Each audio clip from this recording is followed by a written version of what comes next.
Pastor Jackson is here. Pastor Flores. Okay, seeing them, we'll have Pastor Anthony here from Victory. Where's Pastor Anthony? Is he here? Right there. Pastor Anthony, lead us in an invocation so if you could come up. Thank you. Appreciate that.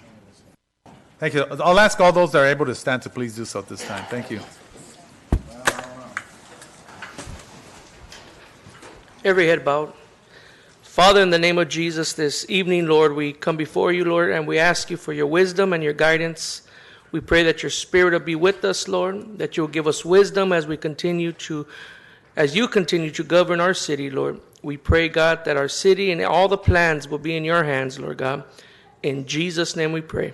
Amen. Amen. Thank you. This one will face the flag. Place your right hand over your heart. Ready, begin. I pledge allegiance to the flag of the United States of America, to the republic for which it stands, one nation, under God, indivisible, liberty and justice for all. Alrighty. First of all, I want to thank everyone for being here. At this point, I'd like to open up the Baldwin Park regular meeting. I will open it up with the Housing and the Finance Authority, including the Municipal Finance Authority. So we're moving all those concurrent. Also, let me just read this one section that we have here before I go through this real quick. All right, this is also announced as required by the Government Code, Section 54952.3. Members of the City Council are also members of the Board of Directors of the Housing Authority and Finance Authority, which are concurrently convening with the City Council this evening, and each council member is paid an additional stipend of $30 for attending the Housing Authority meeting and $50 for attending the Finance Authority meeting. So at this point, council members... Can you read that one more time? Yes. Mayor, you read it a little fast. I'm sorry. We'll slow down. Absolutely. Thank you. You bet. Okay, under the Government Code, Section 54952.3, members of the City Council are also members of the Board of Directors of the Housing Authority and Finance Authority, which are concurrently convening with the City Council this evening, and each council member is paid an additional stipend of $30 for attending the Housing Authority meeting and $50 for attending the Finance Authority meeting. Yes. All right. At this point, council members wishing to share or close? Yes, Councilmember Cruz Baca. First of all, I would like to close on behalf of Albert Ambriz Jr., the son of Albert Ambriz, council member from the city of Irwindale.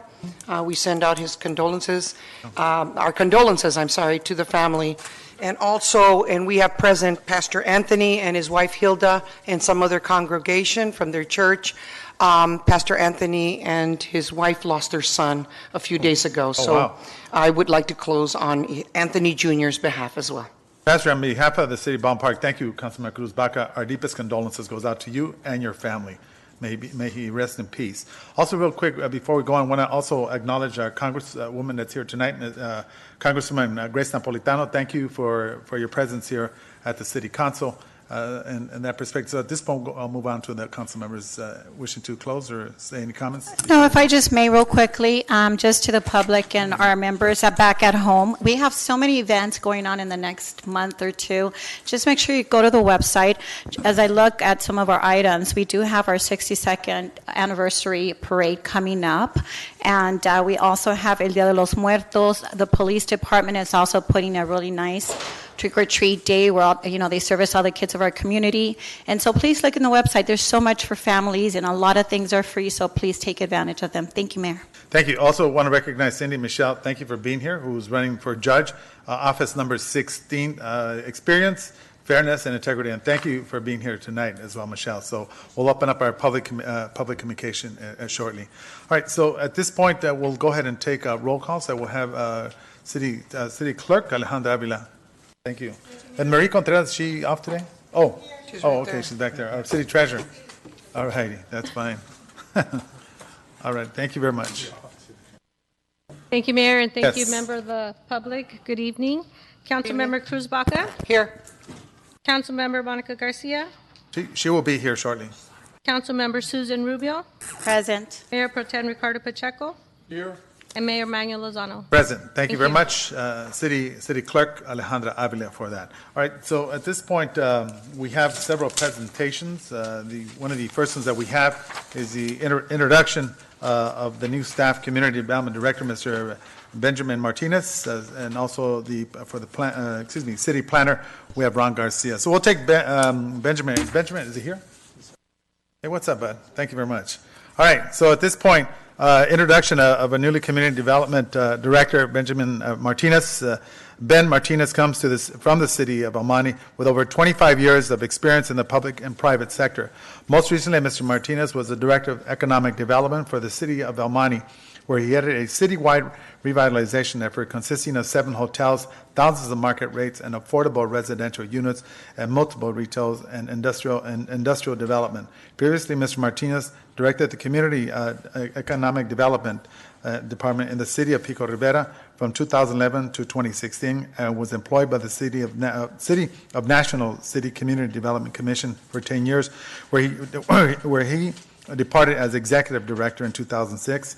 Amongst other honors, Mr. Martinez was the recipient of 4 awards of excellence from the California Redevelopment Association, and in 2016 spearheaded the effort for the city of Pico Rivera to win the most business-friendly city award from the Los Angeles County Economic Development. Then thank you very much for making a choice.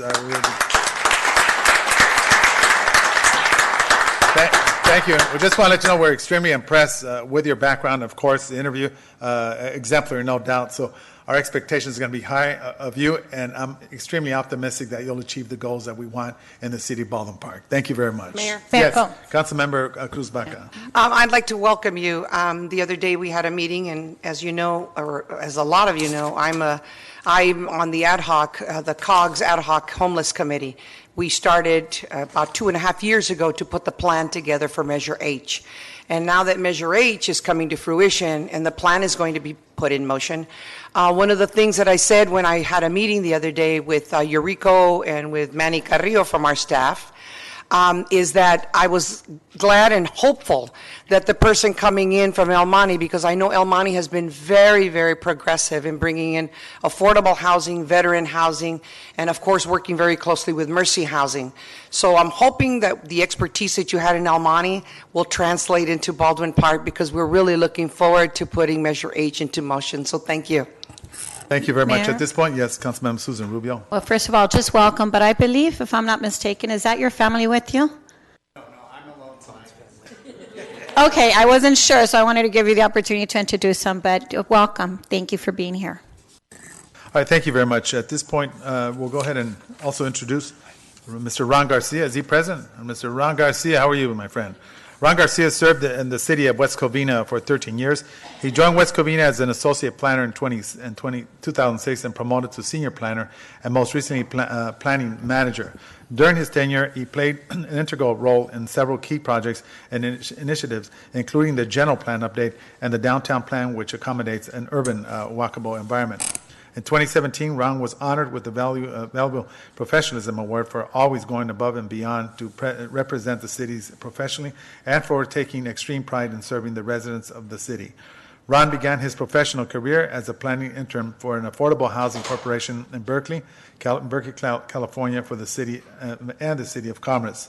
Ron holds a Bachelor's of Arts degree in Political Science and city and regional planning from the University of Berkeley, and also completed courses in historic preservation from the University of Southern California. He is a member of the American Planning Association. Ron and his wife, Julie, reside in Whittier with their daughter, Natalie. So, Ron, thank you very much for also choosing the city of Baldwin Park. So just want to say, Ron, get ready. Got a lot of work, buddy. Okay? All right. Thank you very much. So, Mayor? All right. Yes, Councilmember Susan Rubio. That has to be someone's family, right? So I think they're your family? My wife Julie and my there is. Please stand up. Let's welcome the family as well.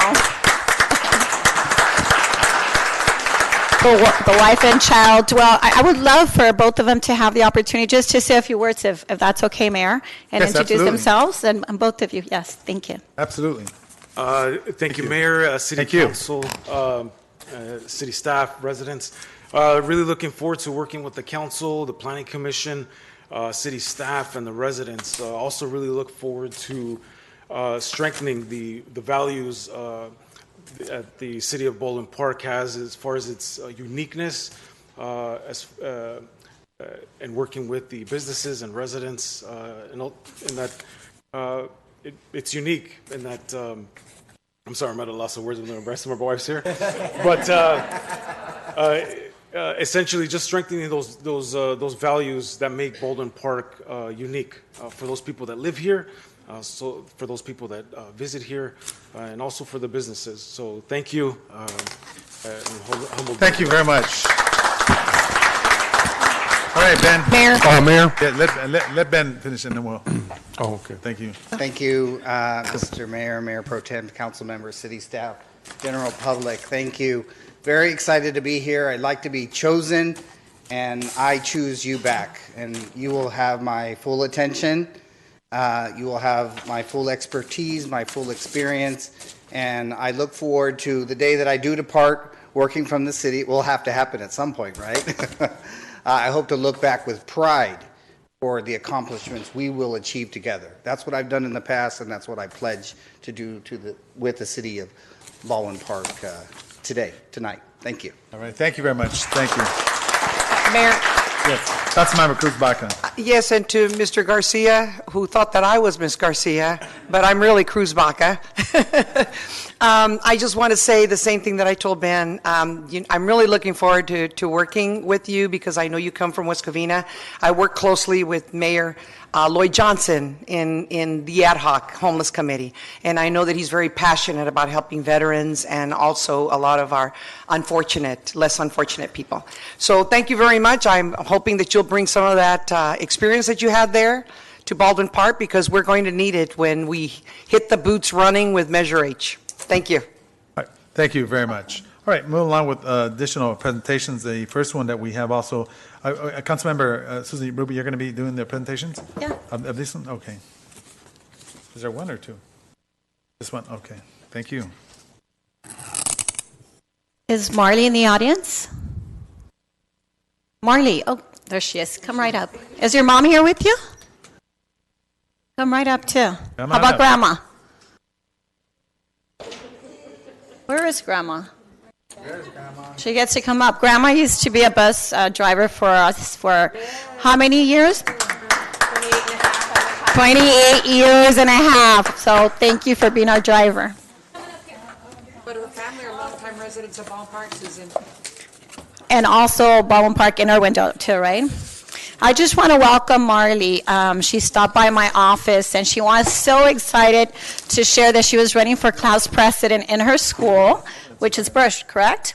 And so she just wanted to see how she can, win. And so she had a little conversation with me. So then she came back and said that she actually won. And so I just want to read a little bit of her bio. So congratulations to Marley Kenya Garcia. She's 9 years old in the 4th grade at Bush Elementary School. She participated in running for student council and won the election for president. She is the first 4th grade student to ever win the seat for president. Normally it goes to a 6th grader. So let's give her a big round of applause.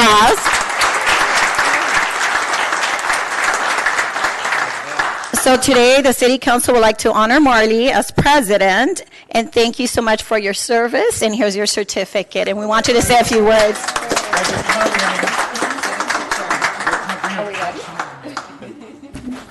Want to say some words? Ready? Speak into the mic. I just want to say thank you.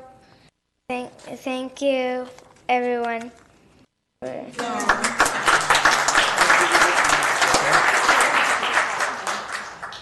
It says mayor. Okay, so you could go back and do your two. Put it right here.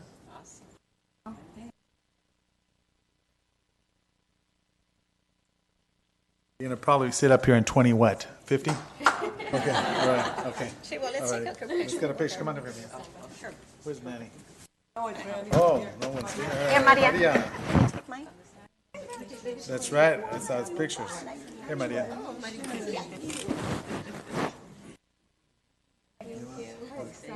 Let me get on this side so you guys can be in the middle.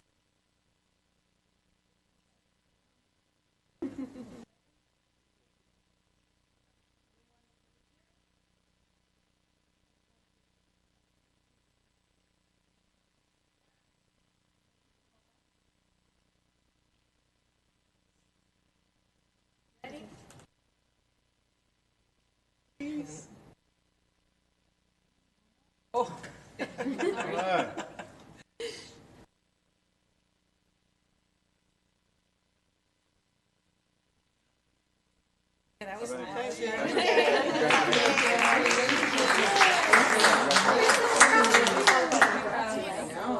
That's the only one, right?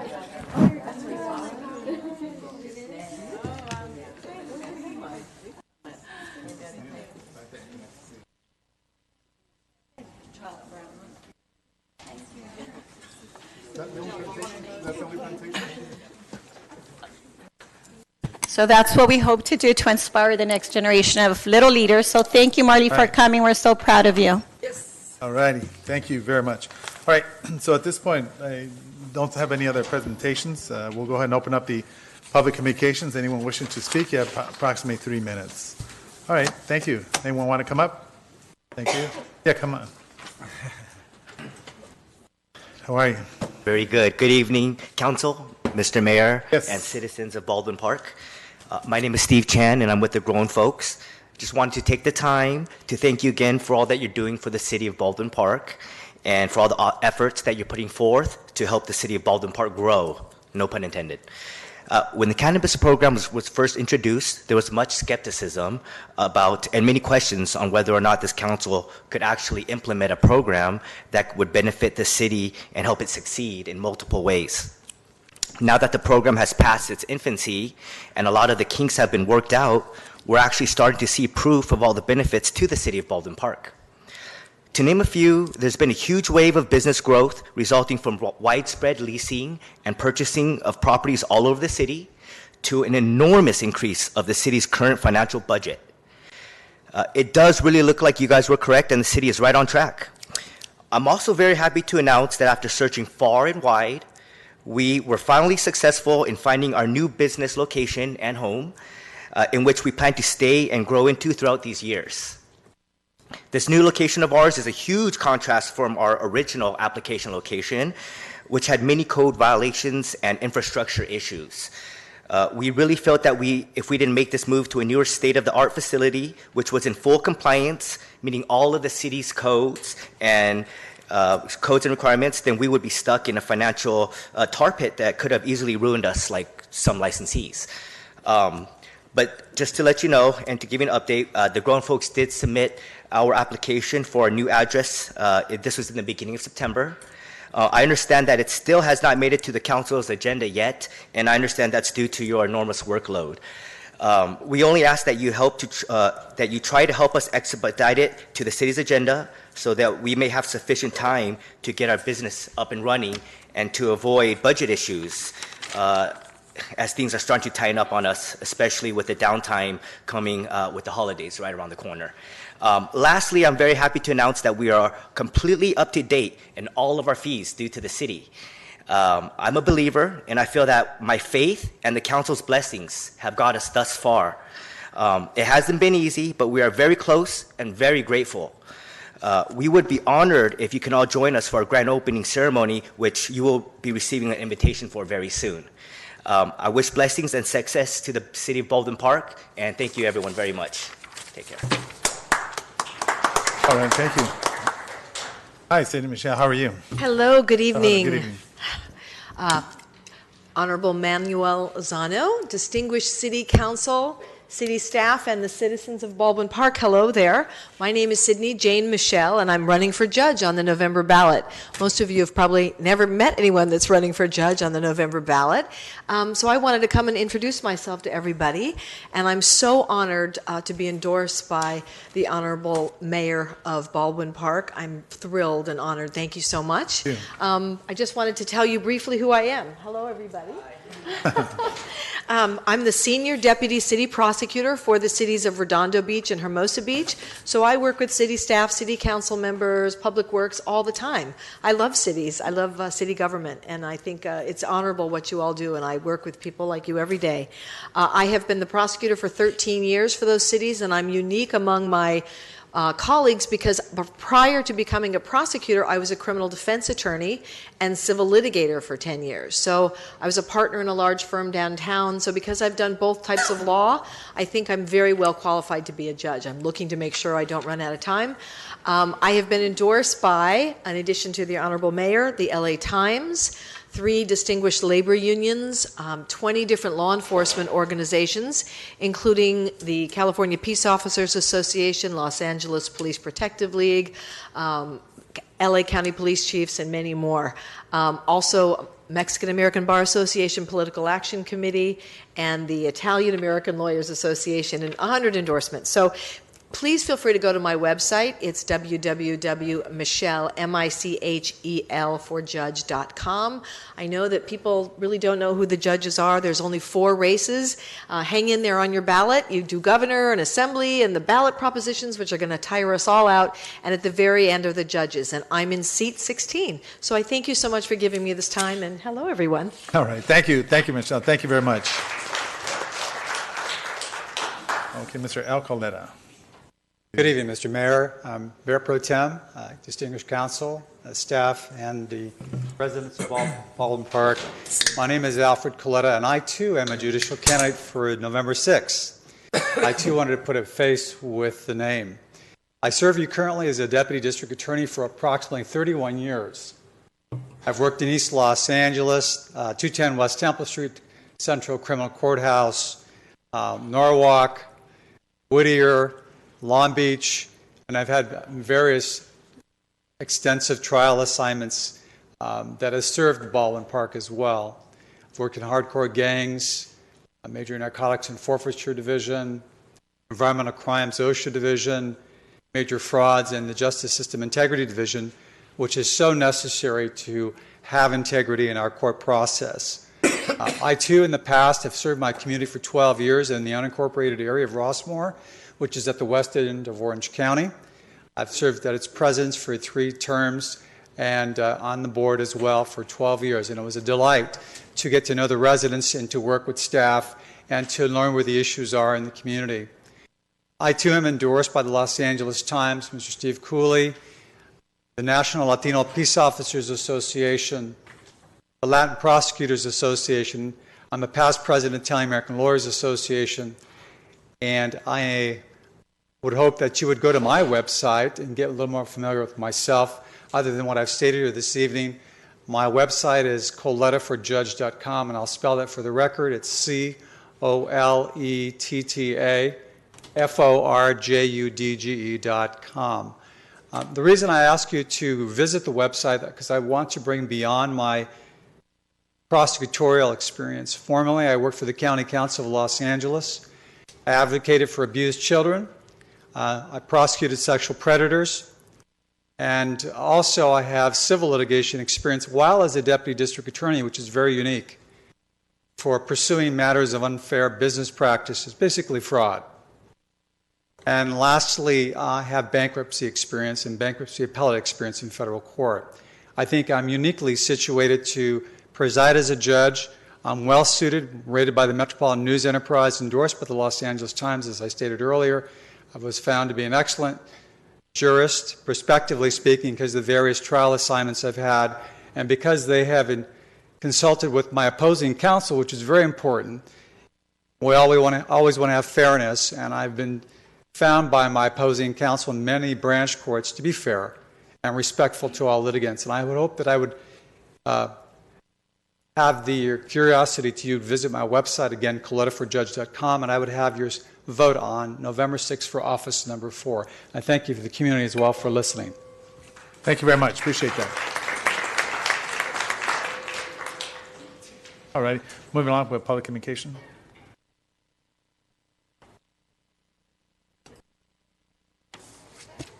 Hello, good evening, Honorable Mayor, City Council, Baldwin Park staff, and Baldwin Park residents. My name is Chase Fiddler. I'm engineering assistant here at the City of Baldwin Park, and I came here to invite you to a community meeting we'll be having from 6 to 7 p.m. tomorrow at the Baldwin Park Adult School. The community meeting will be regarding the city's SSARP, which is the Systemic Safety Analysis Report Program. The SSARP is a grant given to the city from Caltrans, and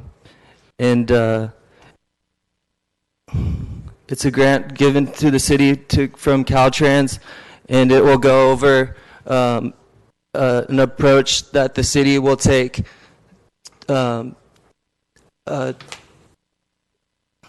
Sorry, I'm getting a little bit nervous. Yeah, that's fine. So it's a systemic safety analysis report program. It was given from Caltrans to the city, and the report will discuss a collision analysis study and determine high collision rates in the city. And from that high collision rates, we could develop an approach to bring safety improvements to the city. Our first community meeting was held back in August, and we got the opportunity to meet with the community and discuss our SSARP so far and our findings, and they gave us good feedback and responses to further developing our SSARP. Tomorrow, we're going to be aiming to meet with more towards the business owners and people who run and operate businesses in Baldwin Park, and getting their feedback and responses to our SSARP study so far to further develop the report. Again, this will be held at the Baldwin Park Adult School from 6 to 7 p.m. And if you have any questions, you could contact the engineering division. And thank you for your time. Thank you very much. Mayor, while they're coming up, can I just give the address real quickly for them, just in case? Absolutely. It's 4640 Main Avenue, Baldwin Park. Thank you. That's it, the BPay, the adult. Oh, we know what All right. Go ahead. Thank you. Good evening, Mayor Lozano, Mayor Pro Tem Pacheco, council members, city staff, and the community of Baldwin Park. My name is Daniel Lavanos, and I am your city ambassador for One Legacy. One Legacy is an organ procurement organization bridging the patients to the transplant centers. Currently, there is over 114,000 patients waiting for the gift of life, with 21,000 in the state of California alone. Sadly, we lose 20 patients daily waiting for the gift of life, and every 10 minutes, someone is added to this list. To register for organ donation, you can go to our website, www.donatelifecalifornia.org, si habla español, www.donavitacalifornia.org. Plus, there are other languages to register for organ donation. Together with the DMV, we have signed up 14.9 million future donors. Thank you for having the pink dot on your driver's license. It's that time of year again for the 130th Tournament of Roses Parade. The theme for the 2019 Rose Parade is the Melody of Life, which celebrates music, the universal language. Two-time organ recipient and Tournament of Roses' first African-American president, Gerald Freeney, quotes, "Music has the power to not only bring us together, but take us back to memories and moments as nothing else can. Rhythm, melody, harmony, and color all come together to create the soundtrack that defines our lives." Donate Life's 16th annual Rose Parade float is the rhythm of the heart. Depicts an exciting design that invites parade audiences to experience the music of Africa in a vibrant, colorful float that features musical instruments and colorful artifacts that represent different African communities and cultures. We would like to invite the mayor and the city council to our exclusive first look event on December 12th, 2018 from 9 to 12 p.m. To experience our float in an intimate setting meeting and meet our One Legacy honorees, riders, walkers, and donor fluorograph families. I would like to introduce you to Jolene Vargas, one of your own residents who's been selected with the One Legacy Foundation to represent us on our float this year, Rhythm of the Heart. All right. She is a kidney recipient. I'll let her talk after. I am a liver transplant. Please RSVP by November 30th. I am a liver transplant recipient. I received my gift of life on December 27th, 2003. The greatest gift I ever received from a stranger. Remember, one person can save the lives of 8 people through organ donation and enhance the lives of 75 people or more through tissue and cornea donation. Thank you, Mayor Lozano, Mayor Pro Tem Pacheco, council members, city staff, and the community of Baldwin Park for giving me this opportunity to announce what One Legacy's mission is. Saving and healing lives through eye, organ, and tissue donation. Come first the families we serve and inspires our communities to donate life. Now, Mayor- this is Joe Lane. Mayor, Real quick, oh. Yes, Councilmember Cruz Baca? I just want to say, because I saw it last year, and I'm just curious, I know that you give the first look to, a private viewing, but you also have an opportunity for people to participate and help you with the float decorated, don't you, prior to the actual unveiling of the float? Yes, actually, we have registration for decorating has already started. You can go to the donateliferosefloat.org to sign up, to register to sign up to become a decorator. And will it still be in Irwindale? As far as we know, it's going to all decorating days will be in the city of Urbandale. Okay, I just want to say thank you, and as everyone knows, I'm a donor. Thank you very much for what you do. We really appreciate it. and Mayor, Yes, Councilmember Cruz and I Baca. want to thank you. I have participated and been to the unveiling and so forth, which has been a beautiful morning event, and it's really wonderful what happens and what a difference you can make in someone's life by either being a donor or and as a recipient, as we saw that morning. But I'm real excited because a good friend of mine will be the Grand Marshal, which is Shaka Khan. Oh, wow. And so I'm real excited about that, to see her as the Grand Marshal. So thank you. Thank you. Thank you very much. And thank both of you because you're. Thank you. Hi. Yes, hello. I'm a resident here at Baldwin Park my whole life, actually 51 years. I've had 2 kidney transplants. I'm actually on the list for a 3rd, but I was chosen this year because of the volunteer hours that I have done. This last year alone, I did 408 to make people more aware of what we can do to help others. I would really be honored if our city council and mayor, pro tem mayor, would be there for our first look, since I am a resident of Baldwin Park. We also have rose dedications too. All right. So we also have that available.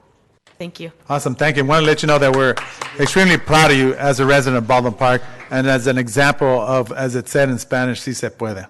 Thank you. Thank you very much.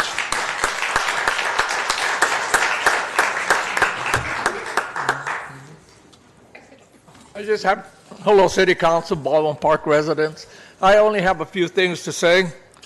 Seems like every time something comes up in the paper, nobody ever brings it to your people's attention. I know that you read the paper, or at least I hope you do. All I'm saying is this should be investigated to find out if it's true or not. I know that you people up there don't care what we say or do say, but it comes to a point where you need to find out if this is, this came in the San Gabriel Tribune. So it's not like I made it up, Mayor. Can you read this, or do you just trash it after I gave it to you people? You people got to understand one thing. This is a free country, and every time I come in here, I make comments. I'm told under the Constitution of the United States, you can say anything you want, and so on and so on. Well, Mayor, if you don't like it, get on the boat and leave. That's how simple it is. We have the right to criticize you people, especially when you people think everything you do is correct. Well, let me tell you, the City Council in Covina, West Covina, Irwindale, El Monte, Baldwin Park, anywhere, the City Council in downtown LA, as much as you guys might think they're always right, they're not always right. And you people think every time you do something, that's the only way that us 80,000 or 75,000 people got to agree with. Well, you're wrong. Maybe those other percentage don't want to argue with you because you know why? Because from week to week or from month to month, all you people do is just listen to us and then don't say nothing. You don't answer anybody. No, only one guy here has answered one question that I asked, and he showed me proof. The rest of you, you don't care. We ask you for proof. You know what? You just ignore us. How hard is it to answer somebody when you ask them they ask you guys and ladies a question? It seems to me that you're supposed to work for the residents of Baldwin Park. You people don't do that. You claim you do, but you don't. You know why? Because this lady over here raised our taxes again. I got my bill, and so-claimed assessment is a tax. But it's not a tax. You people lie like everybody else does in Congress. You don't tell the truth to the public.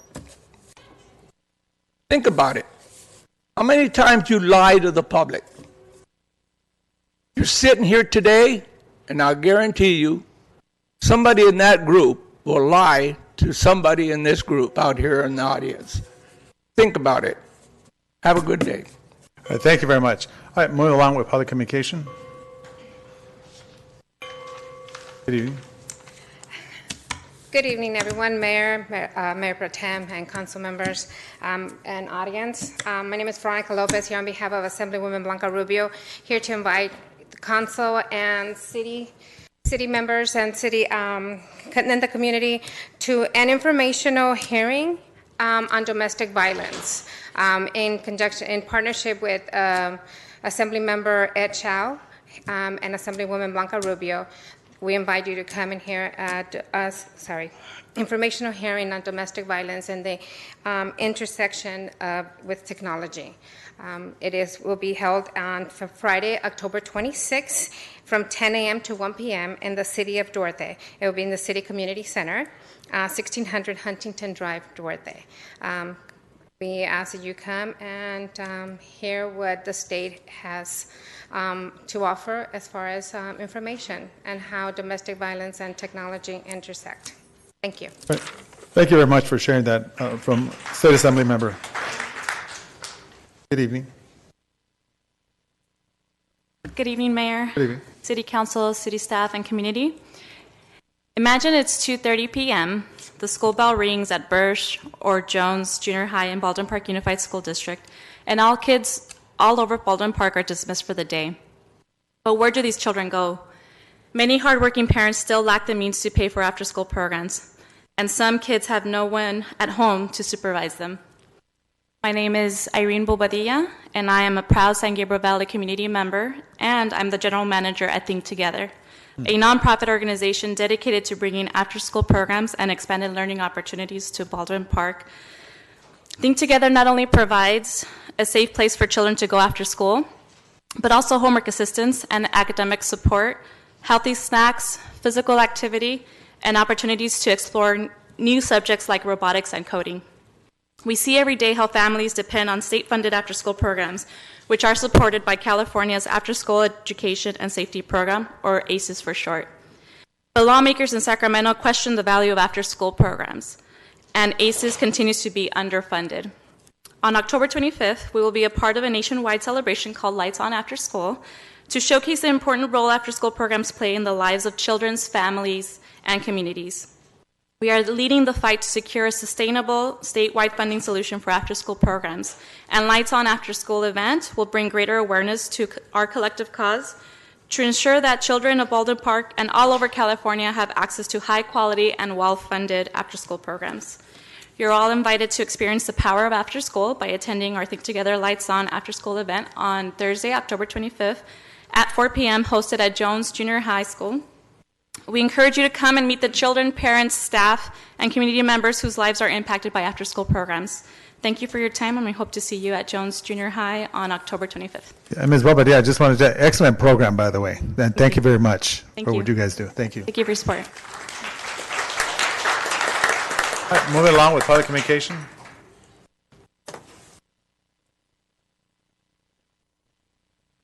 Thomas Carey, former resident of Baldwin Park. It's a little bit controversial, but I'm going to go there anyway. It's about the city council, but the women are always crying that, oh, they've been done wrong, the Me Too movement and all this crap. What about what the women have done to some of the men? We men have been abused too. Women have abused men in ways of having, they're in marriages and stuff, and there should be paternity tests at all births to make sure that that child is yours, so you don't end up paying child support for something she did that you don't know that she did. There's a lot of victimization, women doing things too, tricking men into buying expensive gifts and rings and things like that, and things for their family here or in Mexico or someplace like that. That's sexual abuse too. They're using their their goods, we'll just say, and their looks to manipulate men into doing things they might not have done otherwise, or did otherwise, rather. And they cry that they don't get equal pay. Well, I've worked in a lot of places. The women got equal pay. I've not been my experience with that. So, and this thing with Kavanaugh, that's a good example of how vindictive a woman can be. Look what Dianne Feinstein did to Blasey Ford. Look at that. You probably watched it. I did, with disgust. I was so glad I changed my party affiliation on August 1st from Democrat to Republican. That would have done it for me anyway. It's just so unfair. A woman can accuse somebody of something, and it's true, the mob jumps on. And the more people they can get to accuse you of something, the more guilty you are. You're supposed to be innocent until proven otherwise, but that isn't the way it is it? So, and this crying, oh, the victim. Yeah, a lot of women are victims of men, but they victimize men just as much. And what about gay men? Men they know are gay, and they try to persuade them to have straight sex. No, it should be the same for a man as it is for a woman. It's supposed to be, but that isn't the way it is it? That's controversial. And then also women trying to make other women have sex with them that they know aren't interested in that kind of sex, but they don't care. So this thing of crying, oh, I'm the victim. Well, a lot of these women that were on there protesting and crying about Kavanaugh victimized a lot of men, too. And that should be looked into. We, too, men have been abused, too. Time's up. Okay, thank you. Thank you, Thomas. Appreciate that. All right, moving along with public communication.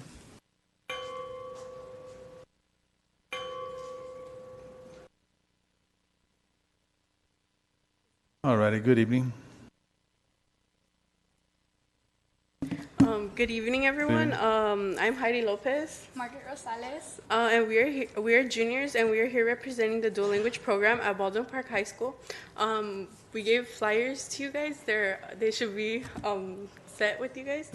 We would like to invite you all to our, to everyone, the community also. We would like to invite you all to our event, which is the Day of the Dead. It will be taking place at the Baldwin Park High School on November 1st from 5 to 7:30 p.m.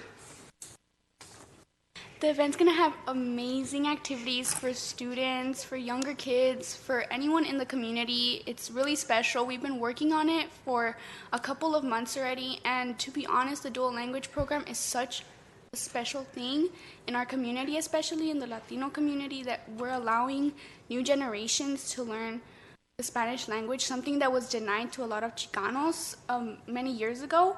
And growing up in the dual language program has been seriously amazing. I have so many people that I know now, a community, and to be able to bring this event alive and have everyone come and enjoy it is one amazing thing. We're going to have altars too. It's going to be a contest, and people are going to be able to express themselves in there. They're going to be able to spread their culture, and we're all just going to understand each other and have a really good day. And we were also wondering if anyone in the city council would like to be one of the judges for our altar contest. I would like to be one. Yeah, we got a letter already in the mail, I Yes. think, and yeah. We'll all be there. They asked that we RSVP online, so we did. I don't know who else did, but thank you for your invitation. All right. Thank you, guys. Thank you. Have a good night. I was there last year, and you guys had a very elaborate show, by the way. I want to say, ladies, congratulations for coming and speaking to us. That's very courageous, and we really appreciate you taking that step. And I want to say that I did teach dual language, so I agree with you. It's one of the best programs Baldwin Park has offered. Thank you. Thank you very much. Good night. Good night. All righty. All righty.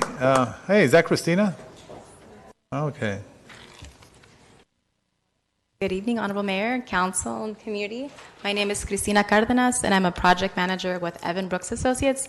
I've come tonight to give a few updates on the Baldwin Park Commuter Connector Express. line that the city's been working on about 2 years. Just want to provide some updates with regards to the official launch and updates with regards to the ribbon cutting ceremony. The official launch is slated for November 5th. That's a Monday.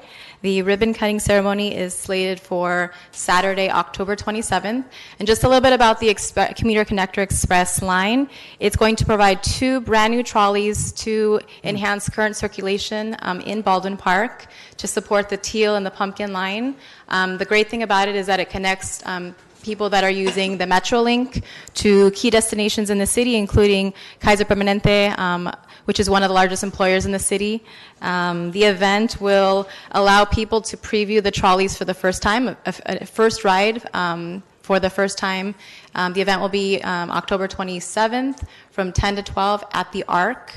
We will be, we've been working very closely with key partners, including Kaiser Permanente. We've been working with Reina del Jaro and Maria Langarque to bring Michelle Robinson, who is the Medical Center Administrator, who will be providing some remarks in addition to Metro. And thanks to Council, we'll be having some remarks from Council as well with regards to the line.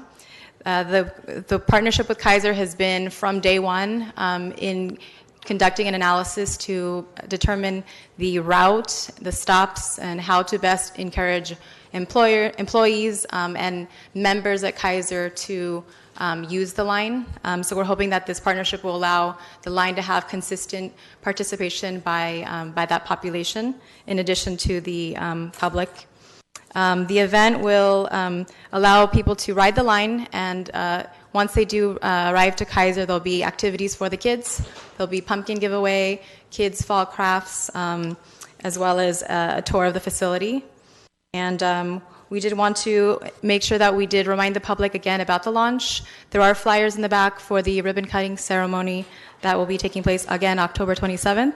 We encourage everyone to come. We've also been working with community groups, senior center, other key stakeholders in the city to ensure that this new express line is highly publicized, not only at the kickoff, but at the ribbon cutting, but after. So some key publicity at community events after. So just want to thank Council again.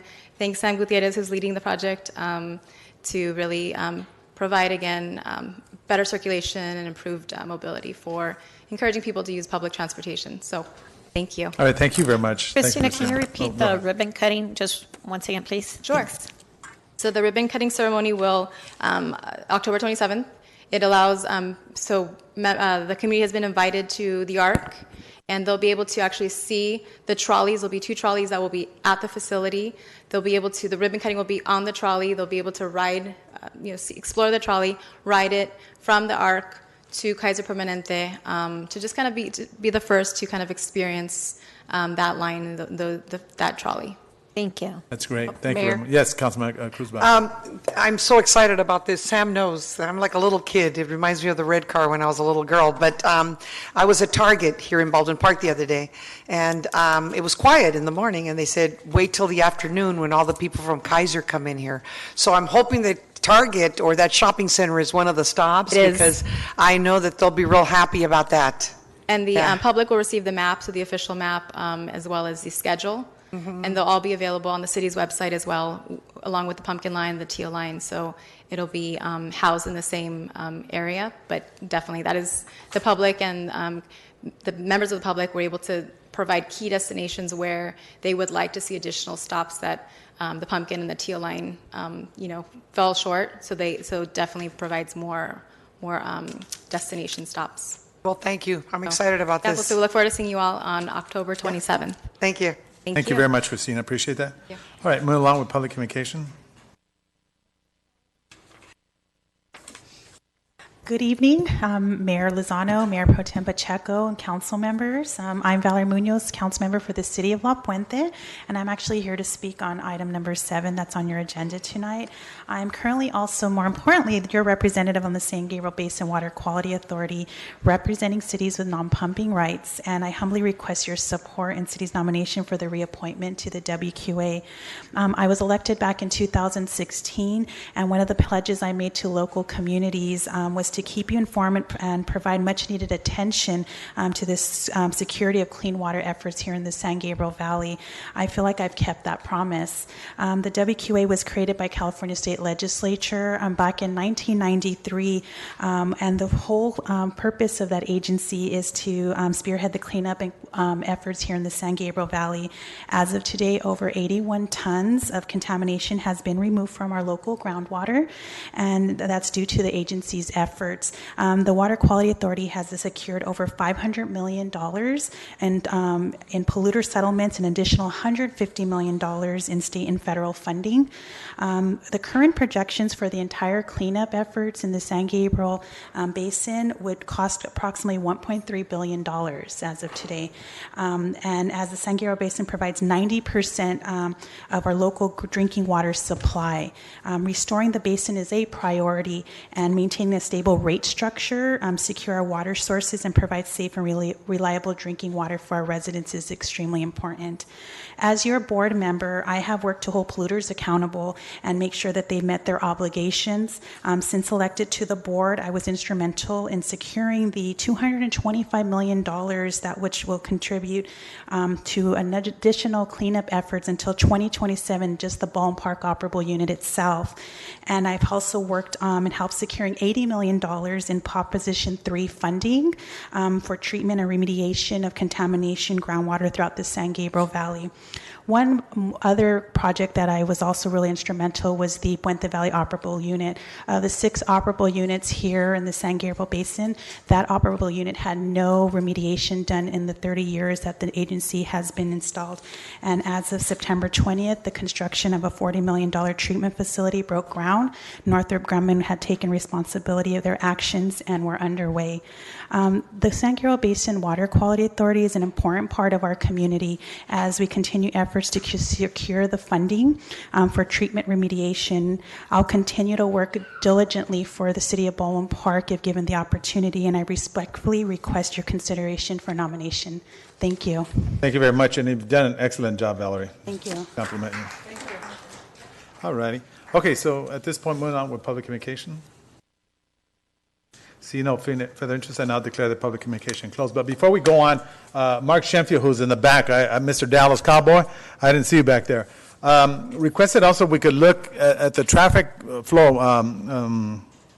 Sam, we need a stop sign or one of those what do you call it? Those LED stop signs right on Puente. And what's the street? Come on up here real quick, because there was a lot of traffic and an accident, and a car went right through that home. Good evening. As y'all know me, I've been living in there for 56 years. On Millbury and Puente, yes. I mean, it's dangerous. Chief, you need to get your mortar officer there because he will get his quota real quick because they break the law so much. They speed. These parents are in so much of a hurry to get there because they don't plan their time accordingly. We just had a student that got hit 3 weeks ago. If something else is going to happen, someone's going to get killed. I mean, this is a safety issue. I've been saying this over and over and over. We need to get something done. Just a flashing light. That's all we need. And we need some more officers out there. I don't think the school police are doing their job enough because they're speeding right down my street. I mean, you guys can park in my driveway. I don't care, but we need to take care of this because someone's going to seriously get hurt, and I am the safety of the kids. I'm going to be leaving the City of Baldwin Park because I am moving. It is going to break my heart. I want to tell you guys, all you guys did a fantastic job to the City of Baldwin Park. I got to sell the house for my mom to move on to better my life, but I want to thank every single one of you for the wonderful and the outstanding job from you all the way to the chief, to Cruz Baca, all the way to Mr. Lozano, Rubio, Pacheco. You guys did a fantastic job. Thank you very much from the bottom of my heart. But please, look at this as a safety issue because think of it as if it was your kid that got hit. I mean, we need to think about that. I mean, I'm here for the safety of the kids. I don't have no kids, but I do look out for these kids. They are my kids.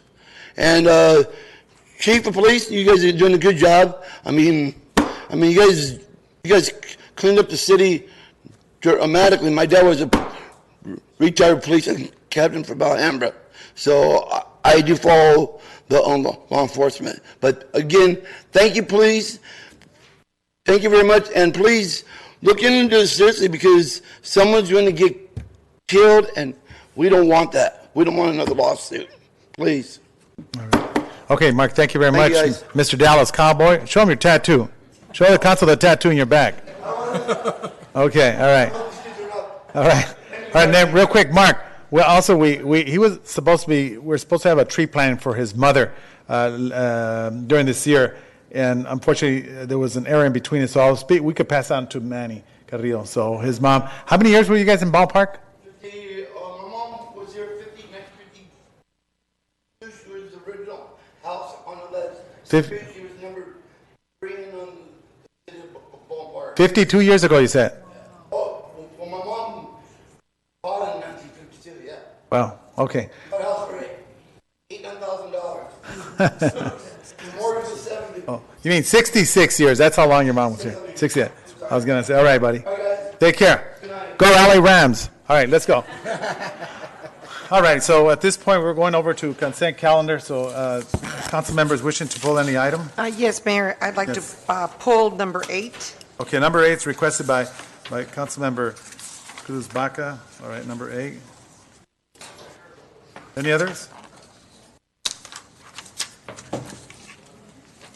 All right, so I don't see any council members pulling any other items. So at this point, I'll go ahead and move consent calendars with the exception of number 8. That is my motion. Second. Any objections? Seeing none, so move. At this point, I'd like to Councilmember Cruz Baca the approval of resolution entitled "A Resolution of the City Council of the City of Baldwin Park, County of Los Angeles, State of California, approving the submission of declaration of shelter crisis pursuant to SB 850, Chapter 48, Statutes of 2018, and Government Code Los Angeles Control." So at this point, Councilman Cruz Baca. Yes, first of all, I'd like to congratulate Valerie. I don't know if she realizes that she was reappointed to her position.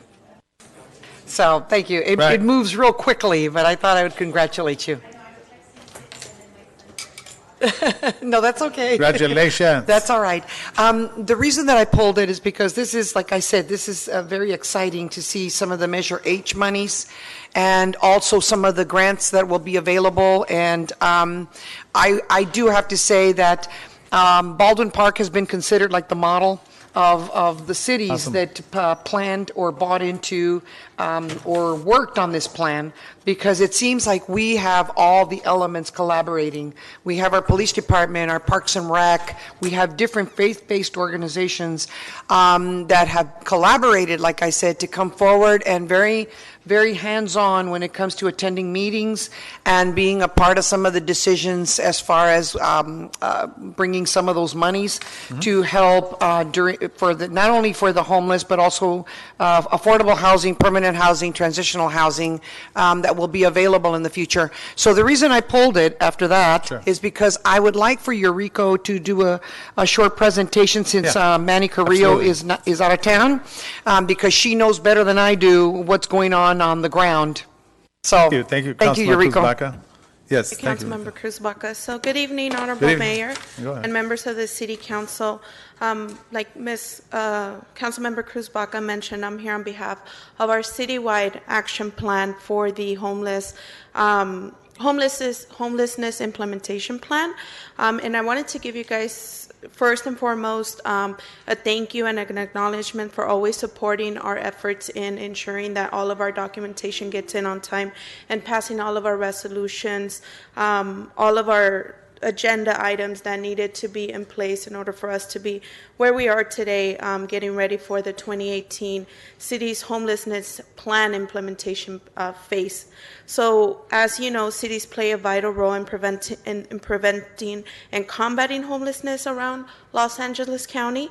So we will like to take this opportunity to pass the resolution that you have before you so that we can be in alignment with other cities to achieve the goal of applying for the RFP that is now being public with the Los Angeles Homeless Initiative and the Home for Good Collaborative. So the first phase of that RFP has already been released, and the city will be eligible. There's 4 pockets of funding that we're looking after, 2 at the macro level, exploring partnerships with neighboring cities, including cities of El Monte and South El Monte, as well as on the individual level, we're looking into a second priority area that will fund city homelessness plans that aligns with what we had, with the study that was conducted here about 3 months ago. So in an effort to align that and really move this forwards into the implementation process, we ask that you please consider the resolution tonight, as well as the collaborative efforts that we have with the neighboring cities so we can go for the maximum funding eligibility. So with that said, under priority 1, most of the funding will increase supply for interim and permanent supportive housing for people experiencing homelessness. And that makes a great sense to collaborate with other cities around us because sometimes individual cities have certain challenges that due to zoning or land availability, we're unable to provide that scope and that level of service that these homeless residents need. Therefore, exploring opportunities with our neighboring cities will support our efforts and align us to be able to get there. Under priority area 2, those are more of the systematic citywide services that will enhance the county services systems for those experiencing or even at risk of becoming homeless. So that is our service delivery models. That is more support for our public works department. It is more capacity results for our police departments, as well as like looking into safe storage containers and all of the things that we can do at the citywide level. So I thank you once again for always being in support of all of the efforts that we have put in. Like Councilmember Cruz Baca mentioned, the city of Baldwin Park is seen as the lead in the San Gabriel Valley with the collaborative efforts of the COG as well as the LA County. So thank you. Right. And if there's any questions. No, I just want to say thank you for doing that work. I know that you guys have been very diligently having charrettes, what we used to call, so people can understand what's going on and what we're doing and taking input and all that is important. So thank you. And I know Manny's not here, so I just want to kind of add, we did go to the senior dance this weekend, and so all of us were there, I believe. And so thank your staff and Manny and everyone for a great night. Oh, yeah, that's right. It was For really bringing that up. fantastic. Thank you. Mayor. Thank you. Yes, Councilman Monica Garcia. Thank you. My question, Yuriko, is regarding the time frame for implementation, because I do see that our homeless population is growing and I'm seeing new faces. And so what is the time frame for implementation? So for the first phase of the this RFP, the deadline to submit is November 3rd. So it is a pretty quick implementation process, at least the application. And the implementation of this current RFP and the grant that we're seeking will be an 18-month period. So we need to start rolling out. If granted the funding, the first pieces of the rollout, they said announcements will be made in January of 2019. And then start rolling out thereafter. So it is an 18-month period. A lot of it is planning, especially at the macro level with the other cities, to get those land acquisitions, some feasibility studies, in addition to actual hands-on, maybe capacity building, having additional housing support and all of that. So there are very different pockets of funding as well. The resolution that you guys have before you tonight is for the declaring an emergency shelter crisis. So that is a separate pocket of funding through HEAP, and that one they're looking at probably releasing it at the end of this year or early next year. So that's good to know. I know that there is a lot of planning right now, which is great because we do have to plan for a long-term solution.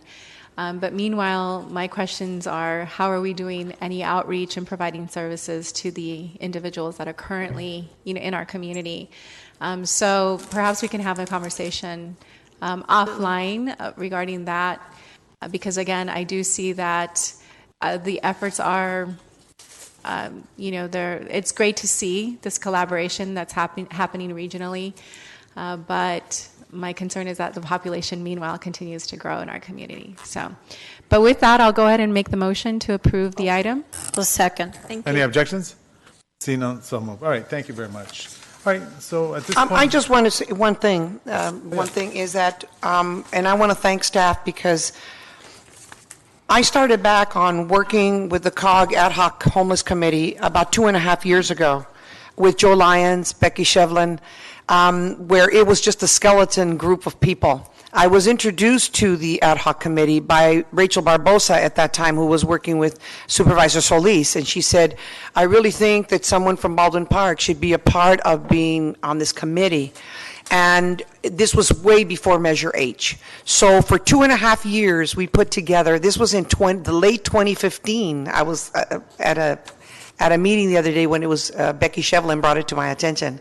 In 2016 is when we actually started working on the plan, meeting every Monday, every month for a year so that all the 17 or 18 cities that were working on the plan could work together and see how we could do this collaboratively, collectively, because we knew that it was a problem that we all shared with transients that travel from one city to another, depending on what type of resources there are. So I want to thank you because it's been a long process and it has been a wonderful process that I'm very happy to see finally come to fruition. And also, like I said, Baldwin Park has been so great because everyone has collaborated and has joined together, from our police department to Parks and Rec. Everyone has joined in to try to make this work, and it is. And the plan is ready to move forward, Ms. Garcia. It is ready to move forward. Once we receive that monies, we hit the ground running because we are one of the few cities that are ready to move forward. So thank you. Thank you. Let me ask you a question. So we joining up with South El Monte and El Monte. Is that still the Yes, we're Right, 'cause exploring El Monte and South El Monte. right? Because the meeting I was at, I mean, they encourage that we team up with cities because Absolutely. that's the better way, because it's so competitive, of course, right? It is very competitive, and we are also looking into larger funding allocations that way. There is no maximum. And when dealing with these, issues, the land acquisition, maybe hotel, motel conversions, it is a pricey price tag. In Sure addition to the permanent supportive housing services that are on site provided with the housing itself. So if there's additional challenges or additional obstacles that the residents may face, then there's wraparound supportive services at these facilities. So that is also put into place. So All right. Yes, and there's also some of what they found, and the reason, Mayor, was Yes. because, the city of Duarte and Irwindale were the first one to sort of partner together because they share the riverbed off of Foothill. And so they felt that there were, the best way that I can explain it so that everybody understands is, let's say, El Monte, because they're ahead of the game with shelters and wanting to build shelters with Mercy Housing and the Veterans Housing. El Monte would probably have the shelters. However, Baldwin Park can send some of the people to their shelters. But Baldwin Park can have something else, like the storage or whatever, so that El Monte and South El Monte can use our storage facilities, because there is a big issue with civil rights matters that have come on when police officers come in or somebody comes in, sheriffs, to take somebody's belongings. It's very serious, especially when you're dealing with medication. So those are some of the things that we felt that together we all have something. Here we go again to complete the puzzle. Thank you. Thank you. Thank you, Eureka. Thank you. And including the jurisdictional between police, sheriff, just creating that access. So thank you all, and thank you for supporting. Thank you. Thank you very much. Appreciate that. All right, moving along with, all right, so at this point, we're going to go ahead. Thank you. So at this point, we're going to go over to number 10, which is a joint public hearing by the City Council of the City of Baldwin Park and the Board of Directors of the Municipal Financing Authority, and approval of the resolution number 2018-299, a resolution of the City Council of the City of Baldwin Park approving proceeds to finance rail crossing safety improvements at the Pacific, Merced, and Foster Avenue and McDevitt Street crossing, and from Measure M revenues bonds to be issued by the Baldwin Park Municipal Financing Authority, approving the form and authorizing the distribution of preliminary official statement and approving related action. Boy, this is long overdue. Let me go ahead and open up the public hearing. Yes. Yes. Moment, please, before, I want to backtrack to number Sure. 8. Oh, sure. Did the city clerk understand that it's number 8, which is the approval of the resolution entitled, "A Resolution to the City of Council of the City of Baldwin Park"? Did you understand what, okay, thank you. All right, thank you very much. And for the record, Yes. Mr. Mayor, that was a motion by Councilmember Garcia and a second by... Yes, that is correct. That is Can I correct. give a brief overview on that? Yes, okay, I'm going to go ahead and have the CO go ahead and give an overview.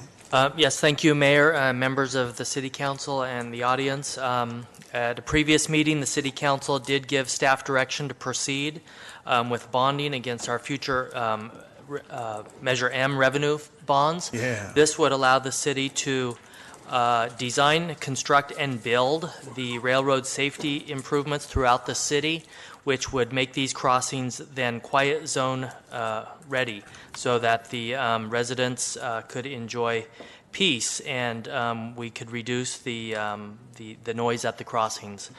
So with this, it allows us to get these improvements done decades ahead of schedule, as opposed to doing them one at a time or waiting for the funding to roll in. So with that, Right. we recommend you hold the hearing and approve these All right, recommendations. so at this point, I will open up the public hearing, so anyone wishing to speak in favor? Anyone opposing? Oh, okay, all right. All righty. Come in, go ahead. Thank you. My name is Beatrice. I'm so glad to listen about and read the agenda about Measure M. Working hard to pass the Measure M in our community by our necessity, also always asking Mr. Sam Gutierrez for what is the funding for crossing and the railroads. Thank you. For hopefully you approve this motion. Thank you very Thank much. you. All right, anyone else wishing to speak on the public hearing? Okay, this is in favor. Go ahead. Hello, Kevin Rooney, resident. I would just like to bring up the issue along with the railroad crossings that a lot of residents have been coming to me complaining, especially by Foster School. The Metrolink cleans the drain so the water could go out, but it clogs up right away because there's dirt all around it. So if the city could come up with a way to go directly to the sewer from our street instead of having it on the railroad tracks there, it would be a lot better, and I feel like the residents wouldn't have to walk through 3 feet of water every time they're taking their kids to school. And that is on Foster by Foster School. So if you guys could please address that, I'd appreciate it. We can look into that. All right, thank you very much. All right, at this point, anyone opposing? See no interest, I now declare the public hearing closed. So at this point, I'm going to go ahead and motion hold a joint public hearing, and after considering testimonies approved, resolution number 2018-299, approving the proceeding to finance rail crossing safety improvements, approving the form and authorizing execution of an installment sale agreement and a board purchase agreement, approving the form and authorizing distribution of the preliminary official statement, and approving related actions of the issuance of Measure M revenue bond by the Ballpark Municipal Finance Authority in an amount of not to exceed $7.2 million. Second. Thank Oh, you. sorry. That's fine. We'll go ahead and second. I'll make second. At this point, we'll go ahead and go to item 2, which is authorize execution of the contract with Harold and Company Advisors, LLC, Financial Advisors, and Quint and LLP, Bond Counsel and Disclosure Counsel, and accept proposal to underwrite the bond, Ramirez Inc. And let me see. Okay, so, all right, that's my motion. It was seconded by Councilmember Cruz Baca. Any objections? See none, so move. All right, this one will go over to the successor agency, which is to dissolve the Community Development Commission of the City of Baldwin Park's Treasury Report, August 2018. All right, at this point, I'd like to make a motion for the consent. Second. Any objections? See none, so move. At this point, I'd like to move for adjournment of the successor agency. Second. Any objection? Seeing none, so moved. Thank you. All right, the request by Mayor Pro Tem Ricardo Pacheco. Mayor Pro Tem Ricardo Pacheco would like to discussion and direction to staff to draft a letter to state representative for mayor and council signatures expressing displeasure in the delays in the construction of the Interstate 10 near Puente. The delays are harming businesses and an already disadvantaged community. Furthermore, Caltrans has not been responsive in quickly resolving the right-of-way and landscape problems at this location. So true. Councilmember Ricardo Pacheco. Yes, Mayor, thank you. And the reason I bring this up is over the last few years, we've seen a lot of work on our freeways that Caltrans has been doing a number of improvements along the 10 interstate. And I think that a number of these projects along Baldwin Park, our section of the freeway, the projects have not been done in a timely fashion. We have not been treated equally as other communities along the freeway, including the aesthetics along the freeway, the upkeep of our area along the freeway with regard to the removal of trash or graffiti along that freeway. Also, the off-ramps and on-ramps take an extremely a large amount of time to complete. If you look at some of the other off-ramps near West Covina or Covina, they're done at a much faster pace than our particular ramps. Or the Baldwin Park off-ramp, or the one by Puente Avenue, I'm sorry, has been closed for a long time. I've seen other off-ramps started and completed way before our off-ramp is still. We've been doing ours, I don't know for how many months. It's not good for our local businesses. It's not good for those trying to travel and get through work. It causes a lot of traffic within our area that we're there, and I think that we need to talk to Caltrans about it, bring it up to the highest level that we can, and let them know that we're not satisfied with the work that's being done along our freeway. It needs to be done quicker, and it needs to be done properly. Also, the landscaping under the underpath, it just always looks, blighted. It's just the worst that I've ever seen, and it's been that way for a long time, for many years. And I think that now that Caltrans is there trying to fix the freeways, they need to also fix Baldwin Park. And I feel that because they think we're a disadvantaged community, that we have no voice.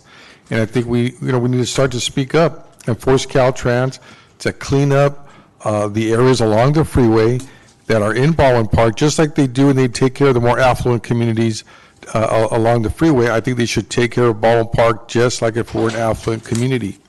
And if you look right there on Puente Avenue at that underpass, it's just horrendous. They never take care of it. It's all dirt. There's no landscaping that's been placed there. And I think that they need to finish that off-ramp as expeditiously as they can. That off-ramp has been closed for a long time, and I get a lot of complaints from residents as to when it's going to be open. Everybody has to take Big Dalton and go to the Big Dalton Violent intersection and try to get on there, but there's always traffic in the morning trying to get over there. So I know that our staff has had several meetings with Caltrans to try to resolve the problem, but I think it's not enough, and I'm not satisfied with Caltrans. I've been in some of the meetings with our city staff and the Caltrans staff, and I just think more needs to be done. And it's not something that just because of this project, I just think in general Caltrans does not, the performance is extremely poor along the 10 freeway where Baldwin Park is. And I think it's time that we start to write letters. If Caltrans directors or those in charge of the Caltrans district in our area are not going to pay attention to us, that we need to start taking it to higher levels and make them begin to take care of our areas. So thank you, Mayor. Can I add? Yes, Councilmember Monica Garcia. No, it's me. Oh, Cruz Baca, Okay. sorry about that. I agree. I agree with you, Councilmember Mayor Pro Tem Pacheco, wholeheartedly. I travel, like I've said many times, that 10 freeway, and boy, my car's really taking a beating. But anyway, I have a question, Sam, and I know that the ACE and the COG are the ones that, now it's the COG and the Transportation Committee off of the COG. Is there any way that we could sort of request like Councilmember or Mayor Pro Tem Pacheco said, so that when there is a contract, and I always was under the impression that especially when you work on the freeways, when some of those companies do those freeways or those upgrades, they have a deadline to meet, and it's in their contract. And I'd like to know if there isn't a clause or something in there that they had to meet these deadlines and also the aesthetics and the cleanup. Is there anything in those contracts, can we find out from either Caltrans or the COG or ACE, which existed during this time that these constructions started?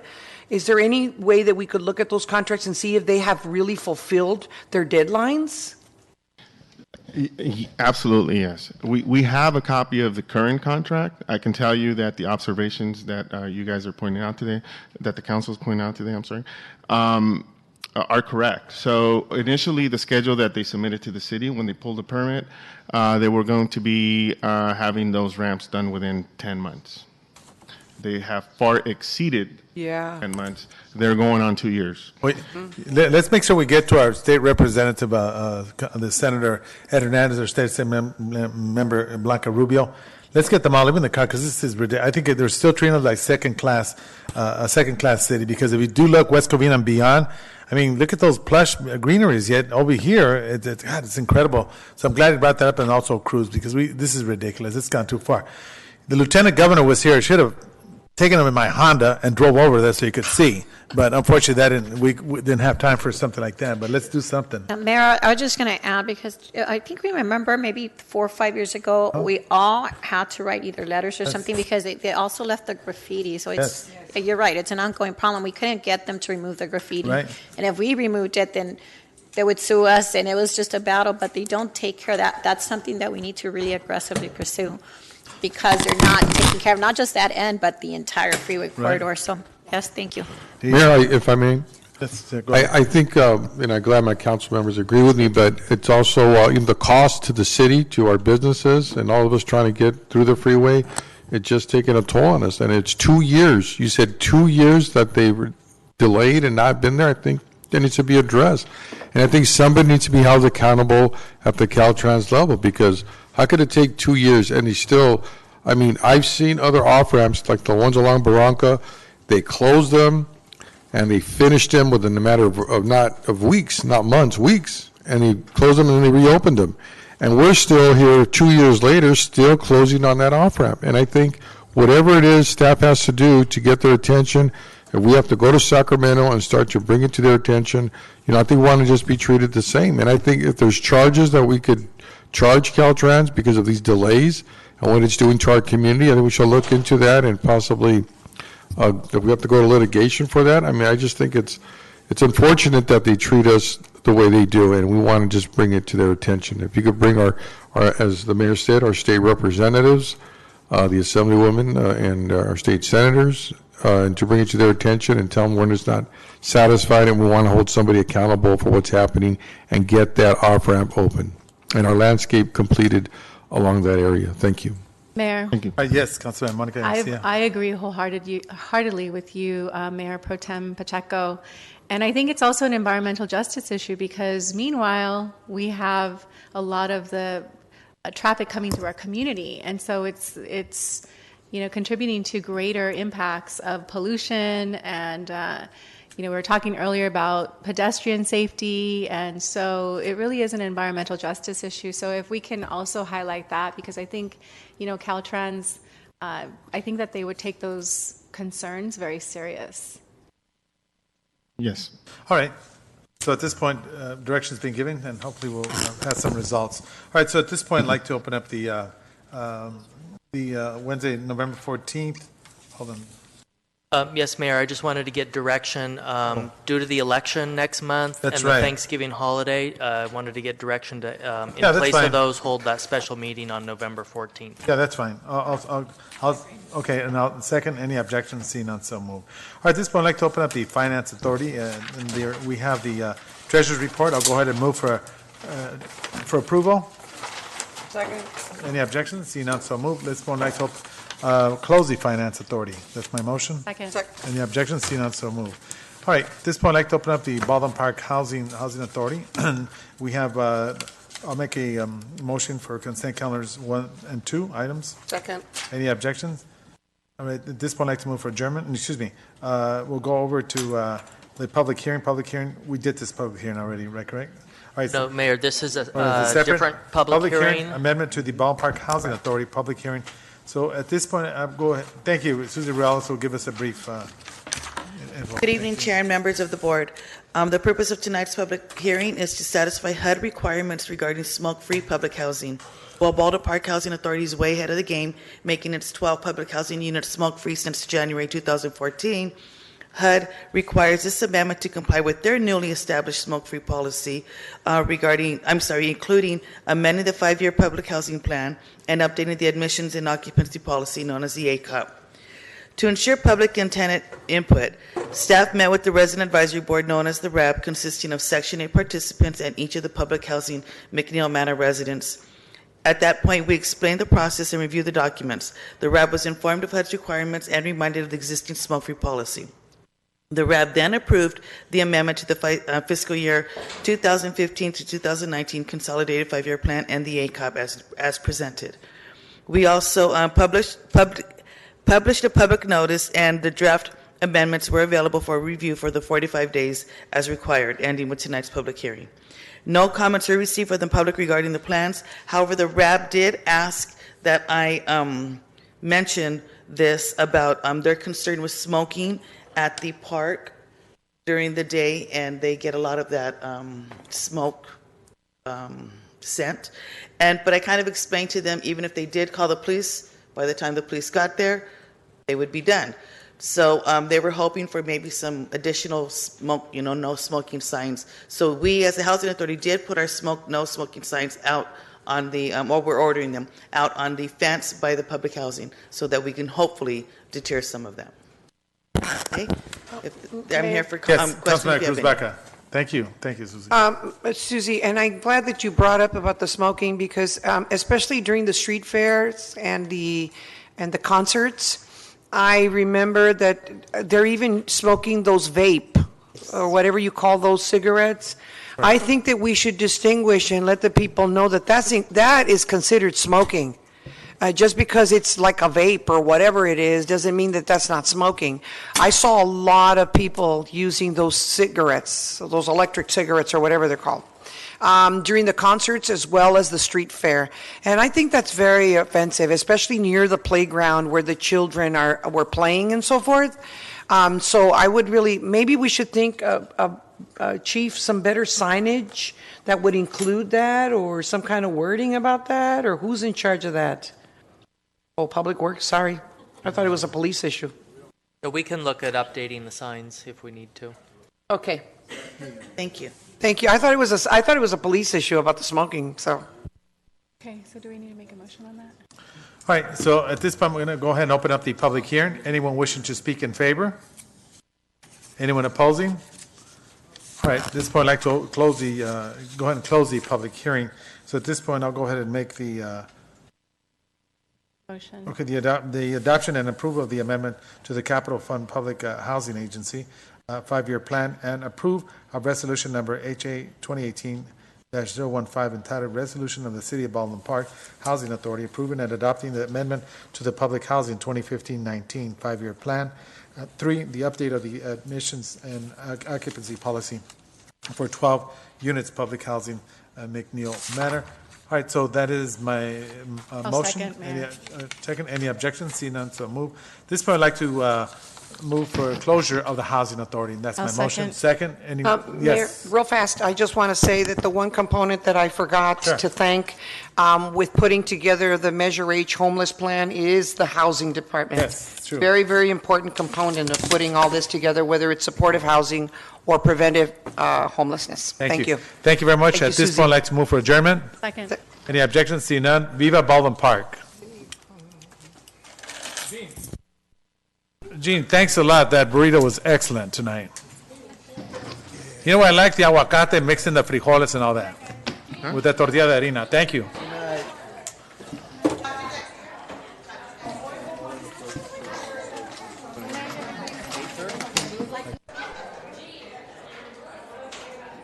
always go back to drop off the iPad because I always leave it there. I never